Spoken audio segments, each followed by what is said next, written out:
get to go to asskicking.com and cop the new DBN scented candle promoted for the Ward versus Kovalev rematch. Well, can you elaborate on that? Well, we didn't make any excuses what was hampering us. We never said anything, but the fact of the matter is he wasn't able to run for the first fight because of flare-up in his knee. For how long? The whole camp. Flare-up in his knee. Oh, wow. And so we just didn't want to take a chance and postpone something as, big as that. So we just found other measures to stay the bike and versa climber. Don't take the place of running, but it's close.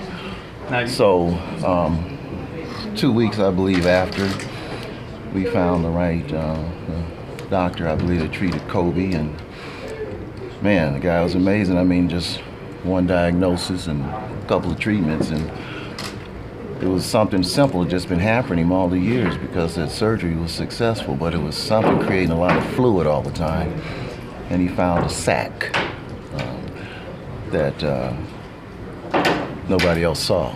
He identified it immediately, so he drained it, treated it, drained it again, and from that point on, everything was right. Now, Andre said this fight will probably not be as close as the first. Why is that? What changes in the second fight that makes it clear, that much more clear for Andre? Well, I think just the whole thing leading up to the second fight, the dynamics of it all. I mean, Kovalev said he wasn't at his best. We know we weren't, at our best. That doesn't mean it's going to be significant in the outcome. I expect a tough fight, like the first one. So, but I guess he might have meant the outcome would be more, if he won, it would be more clear to those who doubted the first one that it was obviously one that they would have to, admit that he won. I know Michael Yormark, he said that someone's getting knocked out in this fight. Do you agree with that statement, that someone is getting stopped in this fight? It's a possibility. I only trained Andre purposely to knock out somebody twice. The first one was Chad, and the second one was this one. I never trained to knock nobody out, but this one I did. You say you trained them to only twice. I've trained them we've trained strategy to stop somebody. That was Chad Dawson, and this was the second one. What changes in strategy when you're going for that? Well, I don't necessarily want to say, but we have our ways of doing it, and he's very capable of doing it, so. Hey, Virgil, Kovalev, he said that he tired, he gassed out in the last fight, but it wasn't a whole lot of punches thrown. Do you think he just gassed out psychologically, or what do you think he meant when he said that? I have to take him at his word. When I look at the fight, I just don't see where he got tired. He continued to throw, and he continued to press. So I don't see personally where he got tired, and I think I can identify fatigue in a fighter pretty well. But I have to take him at his word. Is frustrating him, outthinking him on Saturday night, is that more key maybe than out-fighting him? You can never tell what's going on in a fighter's mind. I tend to let Dre set the tone, and if we have to change it up and come in, then I'll come in, and we might change up a few things.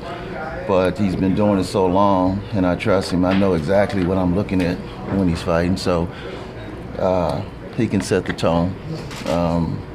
And if frustration becomes an asset for us, then we'll stay right there keeping him frustrated. Virgil, how would the acquisition of John David Jackson have been beneficial to your team, and why did you guys reach out to him? We didn't reach out to John David Jackson, and that's going to be proven at the press conference. We just let him talk. As anybody knows us, we let everybody talk, and then we'll come with we didn't reach out to him, and we have all the evidence to prove it. So I know everybody would like that to have happened that way, but you're going to be disappointed tomorrow. So listen, I was told that he had an interest. I thought about it for 30 seconds because he indicated that he wanted to come work with us, period, maybe relocate or something. But then, I'm not going to take on somebody who has a vendetta against somebody else, a personal vendetta against somebody else, and really all the things that were said says that, you know, he wasn't happy. He wasn't happy where he was getting treated, happy where he was getting paid. And, you know, yeah, I should use the word, he hated the guy. So that'll be taken care of tomorrow. We just waited for the right time. If you guys had came to terms, how would that? We wouldn't have come to terms with this fight, because if I would have allowed that and we won, nobody here would have gave us credit. They would have said, "Oh, you took John David Jackson. He gave up secrets about Kovalev." So I mean, we're not stupid. We're not going to do that and let him. You know, at the same time, if you have something personal against a fighter, you need to sort it out within yourself. If you look at the fight, you can see, you know, why he would react that way. I mean, and the fact that he was told that he can only talk for 6 rounds, that's humiliating.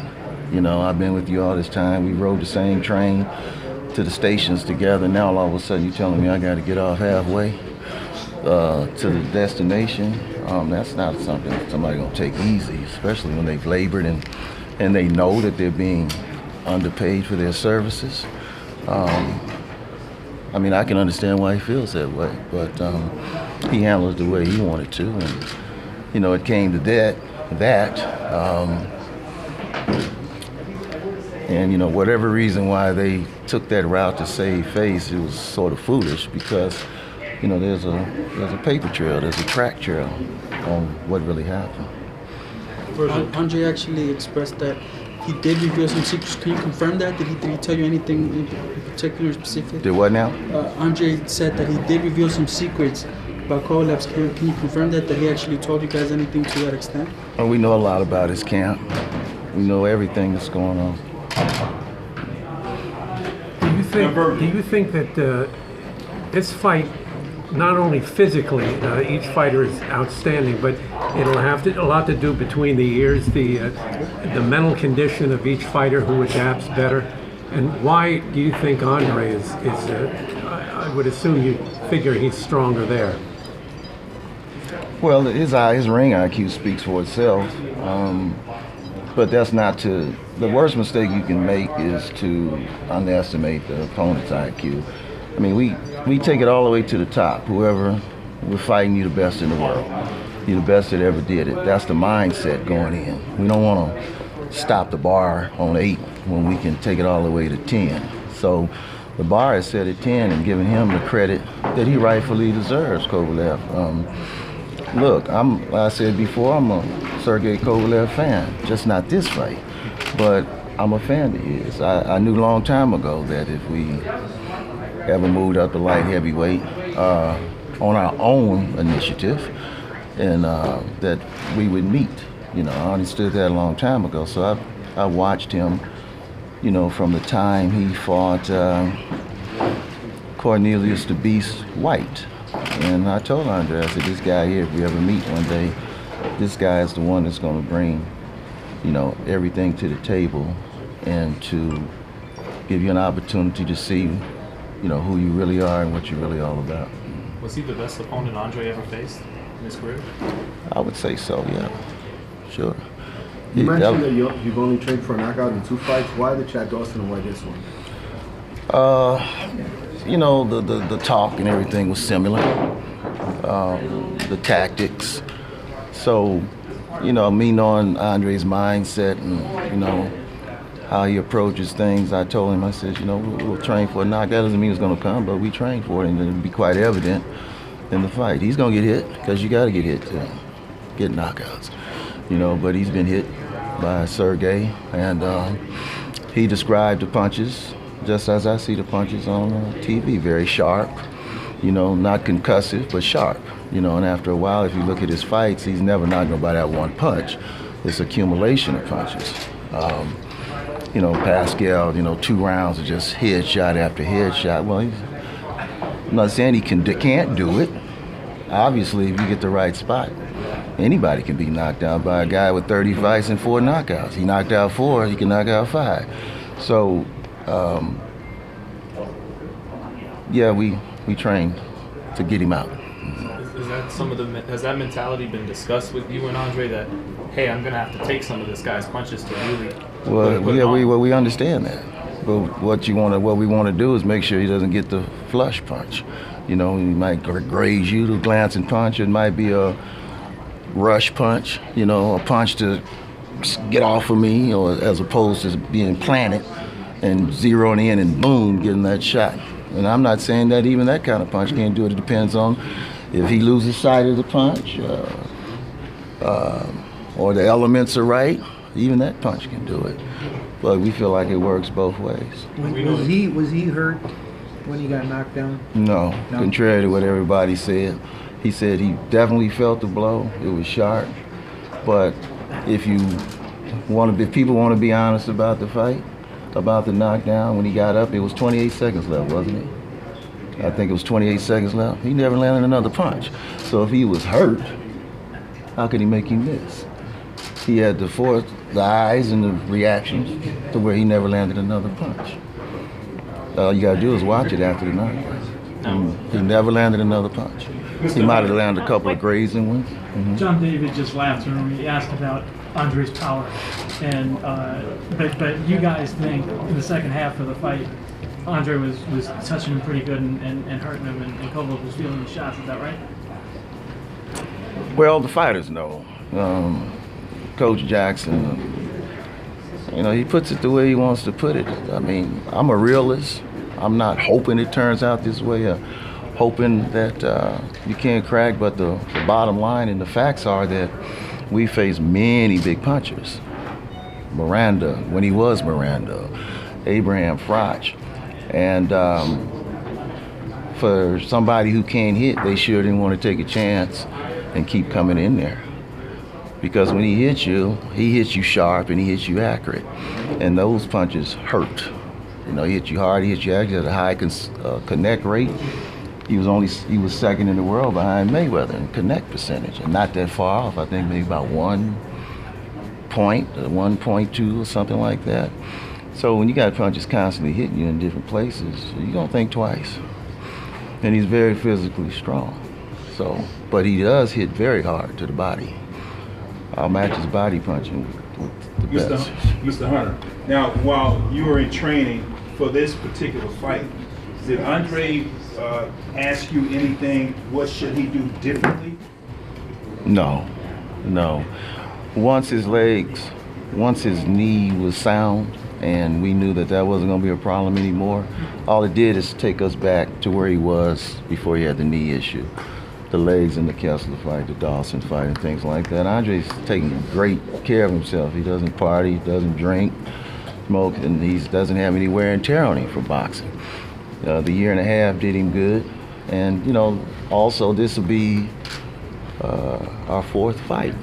You know, to face a Sergey Kovalev with only 2 fights coming back, that's a big task. You know, ideally you would like 4 or 5 fights where you know he can get into that groove. But because the knee sort of had to make adjustments where he fought more from the waist up, he was more stationary. His in and out wasn't, because it sort of gives you, and he had his legs were spread a little wider in order to compensate for that feeling. So we just did what we had to do. And that just goes to prove that how versatile he is. But as his trainer though, when you observed the fight, did you suggest anything to him? Maybe do something a little different? In the second fight? For this fight? For this fight. No, because once the knee was sound, like I said, all the things he can do, switching to southpaw and all these things, it was apparent in camp. So it's no need at that point. I mean, at this stage, people say strategy, but at this stage with a fighter like Andre that can adapt and fill you out, I think you would really put a little too much on the table to have a initial strategy, but we do have backup, plans. If he gets knocked down again, we have to go back to where we went to the first fight, take 1 round at a time, and come back. Thank you very much. I consider you one of the best trainers in the business today. Well, I humbly accept that. Appreciate it. Thank you. Yeah, Virgil, you said which knee was it? I won't tell what knee it is, because if I found out a fighter had a bum knee and was in a fight like that, I might tell my fighter to knee. So I'm not gonna, I mean, he's fighting, right? I'm not gonna. Did you say that he didn't run at all during camp? No, we tried, but it wouldn't work, you know. So we did other measures. I mean, we were able to do some cardio, don't get me wrong, but running is just a little different because you can simulate what you do in the ring. This doesn't run straight ahead, backwards, laterals, skips, hops, you know, those types of things. So just wasn't able to do that. So it does compromise your legs when you're used to doing things a certain way. His legs are very important. Hey Virgil, Sergey Kovalev, he made a couple different excuses for his performance. Did Andre Ward ever come to you and make any excuses for his performance? No. Look, it was a tough fight. It was a great fight in my opinion. When the fight is over, it's no. I mean, you have apparent excuses like Kell Brook. I mean, it's obvious to the world that he was under distress because of his eye, or Hay with Achilles and things like that. Those things are quite obvious. But if you came to the fight and you participated in the fight, I really personally don't think you have any excuses. And when I say about his knee, I'm not making an excuse. I'm just saying that, you know, we'll have a different fighter. That doesn't guarantee victory or anything. We'll just have a different fighter. Virgil, will Andre have to be on the inside to get his best work done? And is the outside treacherous waters with Kovalev? Is that not where you want to be? Well, we'll see because his legs are sound. Right. Okay. And all I did was take him back to the Olympics with the four-time world champion that he beat, Virgil from Russia, and the strategy that we had to beat him. But of course, he had his legs. So in this fight, we knew he was going to be stationary. So when you're fighting in a way that, you know, over a 6-month period that you haven't really fought much in, you know, and he has a great style from that system, the Soviet style. If you haven't faced him in the amateurs, anything like that, it could be quite complicated for you, particularly one who boxes. So I don't see that being as obvious this time, but if you really look at it, if you look at the stats, we out-jabbed him percentage-wise, and if you look at the power punches, we also won the percentage on that, since people love to go to the copy box, you know, and say, well, he landed 11 more punches, I think, but he threw 149 more, right? So our connect percentage was right there, right at 40, where his, I think, was under 28. So that right there, and if you look at the first 2 rounds, that's where he landed the majority of his punches. If you look at the 3rd round, like I said, and I have challenged anybody who wants to sit with me and watch the fight and prove that Sergey won the fight, nobody's taken me up on it yet. But because I understand human nature, because when he knocks somebody down, everybody's anticipating the knockout now. So when the 3rd round starts, everybody's on his mind is he gonna get it out of there this time? So they're not really watching what goes on, because when he came back after the 3rd round, I said, okay, you got that one. And, you know, I'm watching very close. But you have other people that sit right there ringside and say a big punch land, and they show the replay later and it shows you that it missed by a foot. So that ought to tell a person, man, I'm sitting right here at ringside and I say this punch landed, but it didn't. I need to be quiet and just announce, well, you said Jim Lavin, yeah, and just call the fight. That's what I need to do. Or you have bitter people, whatever reason, that don't work and sit back 8 rows, 9 rows, and say that, you know, it was home cooking. I mean, is that the way it goes? Home cooking? But, you know, like Dre said yesterday, we've seen decisions like, whoa, and nobody says nothing. They just move on to the next fight, right? But it seems like in that case, everybody's trying to prove their point, but you can prove the point with the person who's sitting right in the corner. You can bring the cameras, anything. Let's sit down and let's see if you can prove that point. Generous offer. Yeah. Virgil, you were doing your best Newt Rockney late in the fight. Is that? I mean, you really were spurring Andre on. Do you feel that that helped him? Your words in the corner helped You know, him? I don't honestly remember what I said, and that's the truth. I don't remember what I said, and I haven't watched the fight with the sound on. I have to watch it without, and you know, I have a hard time receiving compliments. You know, like when somebody says great trainer, I'm very humble about that because, you know, it's a tough, you know, fraternity. You know, first to be fired, first to be blamed. But I just know him, you know, so whatever I said, I feel like I said the right thing. There's another part of him that I can appeal to that doesn't even involve strategy. And just let him be himself, and he can create on the fly. That's how well I know him. I mean, he started at 9 years old. So I've seen him go through, when he first started, he was a pure fighter. Then pretty soon he was a pure boxer. And then when he turned pro, he came back to learn the inside game because I told him the only style that could beat this style is a buzzsaw, possible buzzsaw. He's very physically strong. You're talking about a kid who had a scholarship offer for D1 for safety in football. You're talking about a kid who in the 11th grade, the best miler in the state, I had him running track in track season, just a mile, just for boxing, and he loses to this kid by like 3 feet, the best in the state, and he fell out on the finish line. You know, I've seen him catch a football in the street playing football, and just to win, dive on the concrete. So that says a lot about his will to win, and he's proven that. That doesn't mean you're not going to come up against another person just like that, or who has the ability and the assets to beat you. But I think his will to win is quite evident, and since he's not lost since he was 12, and he didn't lose that one. You know, we fought a kid who later we found out the referee was from his district. His mother was one of the judges, and so they and I had that fight on tape, and it was, what was Ernie's last name? Gonzalez. Ernie Gonzalez.